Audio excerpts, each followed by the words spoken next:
जानेंगे कि क्यों चाइना इंडिया से इतना आगे जा चुका है। आज चाइना पूरे वर्ल्ड में global factory of the world बन चुका है। क्यों क्यों आज पूरी दुनिया में जितनी भी बड़ी बड़ी फैक्ट्रीज है, कंपनीज है और जितनी भी बड़ी बड़ी कंट्रीज है वो चाइना को प्रेफर कर रही है। क्यों आज चाइना इतना बड़ा मैन्युफैक्चरिंग हब बन चुका है। कहने के मुताबिक तो हमारे यहाँ भी लोग आते हैं, लेकिन फिर भी China is the first preference. क्यों इतनी कॉन्फिडेंसी बढ़ गई? 1990 में उनका manufacturing global output by value 3% था, जो कि अब 2021 में बढ़कर अगर इसके आंकड़े देखे जाएं तो 39.50% हो चुके हैं। सोचिए, एक अकेला देश 200 से ज्यादा देशों में इतना बड़ा ग्लोबल आउटपुट वैल्यू कैसे संभाल सकता है? कैसे ये हो रहा है? 70% of air conditions of the world China में बनते हैं। 70% मोबाइल भी चाइना में ही बनते हैं। 60% शूज़ ऑफ द वर्ल्ड भी चाइना में बनते हैं। 74% सोलर पैनल्स पूरी दुनिया के चाइना में बनते हैं। 60% सीमेंट पूरी दुनिया के चाइना में बनते हैं। 50% कोल यानी कि कोयला भी चाइना से आते हैं पूरी दुनिया को। 45% शिप बिल्डिंग भी चाइना से ही होती है। 50% स्टील ऑफ द वर्ल्ड भी चाइना से ही आते हैं। जितनी एप्पल्स प्रोड्यूस की जाती हैं, उनका जो 50% एप्पल प्रोड्यूस होता है वो चाइना करता है। चाइना पूरी वर्ल्ड में नंबर 1 पे आता है एप्पल प्रोड्यूस करने के मामले में, और चाइना पूरे वर्ल्ड में 50% एप्पल्स जो प्रोड्यूस होते हैं वो चाइना करता है। आपको पता है सेकंड नंबर पर कौन सा देश है? यूएसए, जो सिर्फ और सिर्फ 6% एप्पल्स प्रोड्यूस करता है पूरे वर्ल्ड में। आपको इन आंकड़ों को देखकर पता ही चल गया होगा कि यूएस की इन दोनों नंबर 1 और नंबर 2 में कितना फर्क है। लोग सोचते हैं कि चाइना सिर्फ और सिर्फ सस्ती चीजें बनाता है। ध्यान दीजिए, चाइना पूरे वर्ल्ड के 60% से ज्यादा मोस्ट लग्जरियस आइटम्स बनाता है। चाइना में ही बनते हैं मोस्ट लग्जरियस आइटम 60% पूरे वर्ल्ड के। ये वही चाइना है जो 1978 में अफ्रीका और एशिया के पिछड़े हुए देशों में से भी ज्यादा पिछड़ा हुआ था। नमस्कार, आप देख रहे हैं द बिस्वाल यूट्यूब चैनल। मैं सुष्टा बिस्वाल, और आज हम जानेंगे कि क्यों चाइना हमारे भारत देश से इतना आगे चला गया। वो चाइना जो 1978 तक कुछ भी नहीं था। तो without more further delay, let's start the video. चलिए अब जानते हैं हमारे फर्स्ट पॉइंट के बारे में। हमारा फर्स्ट पॉइंट है मास प्रोडक्शन एंड डंपिंग।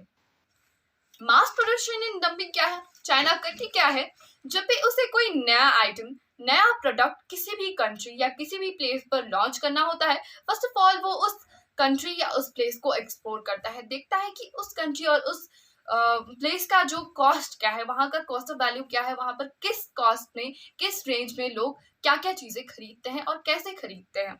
उसके बाद एक्सप्लोर कर लिया, अब वहाँ का कॉस्ट भी जान लिया। अब उसके बाद वो अपनी आइटम को उसी तरह से तैयार करता है, अपने प्रोडक्ट को उसी तरह से तैयार करता है, और उसके बाद जब तैयार हो गया प्रोडक्ट तो उसके बाद वो उस कंट्री या उस प्लेस पर लॉन्च कर देता है। जब ही इतने इतने अफोर्डेबल प्राइस पर लोगों को, जनता को ये प्रोडक्ट मिलता है तो जनता मजबूर हो जाती है उस प्रोडक्ट को खरीदने में, और ये प्रोडक्ट बहुत जल्द ही वो मार्केट में तहलका मचा देता है। अगर एक व्यापारी बड़ा प्रोडक्शन या स्केल अप नहीं करेगा तो उसका जो बिजनेस है वो कैसे सफल हो पाएगा? अगर आप एक बड़ा प्रोडक्शन नहीं कर रहे हैं, स्केल अप नहीं कर रहे हैं, तो ध्यान रखिए, याद रखिए कि आपका जो बिजनेस है वो कभी आगे नहीं बढ़ सकता। चाइना के लोग क्या कर रहे हैं, वहाँ की जो बड़ी बड़ी कंपनीज हैं, बड़ी बड़ी इंडस्ट्रीज हैं, वो उनके गवर्नमेंट के साथ हाथ मिलाकर चल रही है, तभी आज चाइना इतना आगे बढ़ चुका है। कहने का मतलब ये है कि मैं कहती हूँ कि आप हमारी गवर्नमेंट के साथ हाथ मिलाकर चलिए, ताकि आगे जाकर आपको भी मुनाफा हो और साथ ही साथ हमारा जो कंट्री है वो भी आगे जाकर और ज्यादा तरक्की करे।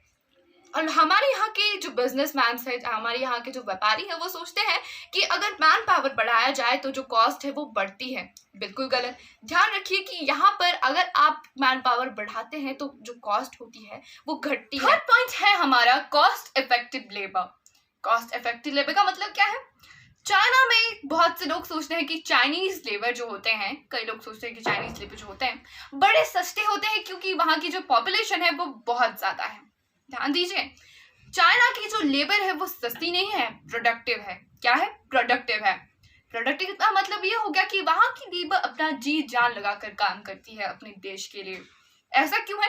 क्योंकि वहाँ की जो गवर्नमेंट है वो स्किल डेवलपमेंट पे बहुत काम कर रही है। मैं हमारी सरकार को धन्यवाद जताना चाहूँगी, क्योंकि हमारी सरकार भी आज स्किल डेवलपमेंट में काम किया जा रहा है हमारे इंडिया में, लेकिन फिर भी अभी इसमें नीचे और भी काम करना बाकी है। तो हम बात कर रहे थे चाइनीज लेबर्स के बारे में। तो हमारे चाइनीज जो लेबर्स हैं वो बहुत ज़्यादा प्रोडक्टिव है। इसे आप इस एग्जाम्पल के हिसाब से समझ सकते हैं। हमारे यहाँ अगर एक इंडियन लेबर 1 घंटे में 10 मोबाइल बनाता है, तो उसी जगह पर वहाँ पर चाइनीज लेबर उसी एक घंटे में 50 मोबाइल बनाकर दिखा देगा। इसी से आप समझ सकते हैं कि चाइनीज जो लेबर होते हैं वो कितने ज़्यादा प्रोडक्टिव होते हैं, उनकी जो लेबर होती है वो कितनी प्रोडक्टिव होती है। भले ही उनकी जो तनख्वाह है वो थोड़ी सी ज़्यादा ही क्यों ना हो, लेकिन उनका प्रोडक्शन जो लेवल होता है, वो जितने प्रोडक्टिव होते हैं उसके हिसाब से वो बिल्कुल सही है और बिल्कुल सही तरीके से काम कर रहे हैं। हमारे यहाँ क्या होता है, लोग सोचते हैं कि एक छोटी सी जॉब मिल जाए, और हमारे यहाँ के जो लोग होते हैं वो ज़्यादातर गवर्नमेंट जॉब्स के भूखे होते हैं। हमारे यहाँ लोग सोचते हैं छोटा सा दुकान कर लेंगे, कुछ थोड़ा बहुत रोजगार हो जाएगा, बच्चे अच्छे स्कूल में पढ़ लेंगे, खाने का 2 वक्त का खाना मिल जाएगा। इतने तक ही हमारे यहाँ के लोग सीमित हैं। लेकिन यहाँ के लोगों में एबिलिटी है, यहाँ के लोगों में जो एबिलिटी है वो अपनी एबिलिटी को आगे दर्शाना नहीं चाहते, और कुछ लोग जो दर्शाते हैं वो कुछ कारणों की वजह से पीछे रह जाते हैं। इससे क्या होता है, कुछ लोग जो आगे जाते भी हैं वो अच्छे लेबर्स मिलना बहुत मुश्किल हो जाता है। इसीलिए आज हमारा जो कंट्री है वो आगे नहीं बढ़ पा रहा है। हमारी कंट्री की जो गवर्नमेंट है उसे इस पे बहुत काम करना ज़रूरी है। जो लोग अपनी एबिलिटी को नहीं दर्शा पा रहे हैं उन्हें आगे लाना होगा, तभी जाकर हमारी कंट्री में जो स्किल डेवलपमेंट पे काम किया जा रहा है वो सफल हो पाएगा। हमारा 4th पॉइंट जो है वो ये है कि एक्सपीरियंस एंड एक्सपर्टीज। चाइना क्या है, अब पूरे वर्ल्ड का global popular destination of manufacturing बन चुका है। कैसे? क्योंकि चाइना में अगर आप कोई नई चीज़ लाकर दिखा दे, कोई नई कंपनी अगर जो उनके आउट ऑफ कंट्री जो उनके क्लाइंट्स होते हैं, तो वो अगर दिखाए उनको कोई भी चीज़ लाकर कि ये चीज़ बनानी है भाई देख लो, तो दिखाएंगे। 10 लोग अगर खड़े हो जाएंगे, मैं बनाऊंगा, दिखाओ। तो जब वो दिखाएंगे, हाँ हम बना लेंगे, कितने टाइम में चाहिए ये लो। इससे क्या होता है, इससे आप इस वर्ड से समझ सकते हैं, करत अभ्यास के जड़मति हो सुजान। इसका मतलब ये है कि अभ्यास करके जो बुद्धि है वो पूरी एक्सपर्ट हो चुकी है। अगर उन्हें कोई भी चीज़ लाकर दे दे तो वो बोलेंगे हम बना लेंगे। क्यों? क्योंकि वो एक्सपर्ट हो चुके हैं हर एक चीज़ में। यही चीज़ में अगर आप इसे हमारी इंडिया में देखें तो कोई नई चीज़ लाकर अगर हमारी इंडिया के लेबर्स को इंडिया में दिखाई जाएगी कि ये चीज़ भाई बनानी है, तो देख लो, घबरा जाएंगे यहाँ पर लेबर्स, घबरा जाएंगे, यहाँ के लोग घबरा जाएंगे कि अरे यार हमने तो ये चीज़ कभी देखी भी नहीं थी, तो कैसे बना लेंगे। लेकिन वहीं पर चाइना में अगर आप वो चीज़ लाकर दिखाएंगे तो हाँ हम बना लेंगे इसे, और कितने टाइम पे चाहिए, उतने टाइम पे चाहिए, सीमित टाइम पे चाहिए, चलो ठीक है मिल जाएगा। अब वो जो क्लाइंट होता है वो मजबूर हो जाता है कि चाइना में बार बार आने के लिए। वो सोचता है कि इससे तो ये चीज़ कभी बनाई नहीं थी, तो अब इसने बिना कभी इस चीज़ को देखे फिर से बोल दिया कि मैं बना लूंगा, तो अब इसे ही मैं जितना भी मेरे कॉन्ट्रैक्ट होंगे मैं इसे ही सौंपूंगा। तो इससे क्या होता है, चाइना का जो बिजनेस होता है वो बड़ा होते जा रहा है। आज चाइना पूरे वर्ल्ड में इकोनॉमी में नंबर 2 पे आ चुका है। इसी चीज़ की वजह से आज हमें इन चीज़ों पर बहुत काम करना ज़रूरी है। हमारी इंडिया को इन चीज़ों पर बहुत ध्यान देना ज़रूरी है। इंडिया में अभी बहुत सी चीज़ों की कमी है, जैसे कि automated equipments, capacity utilization, supply chain,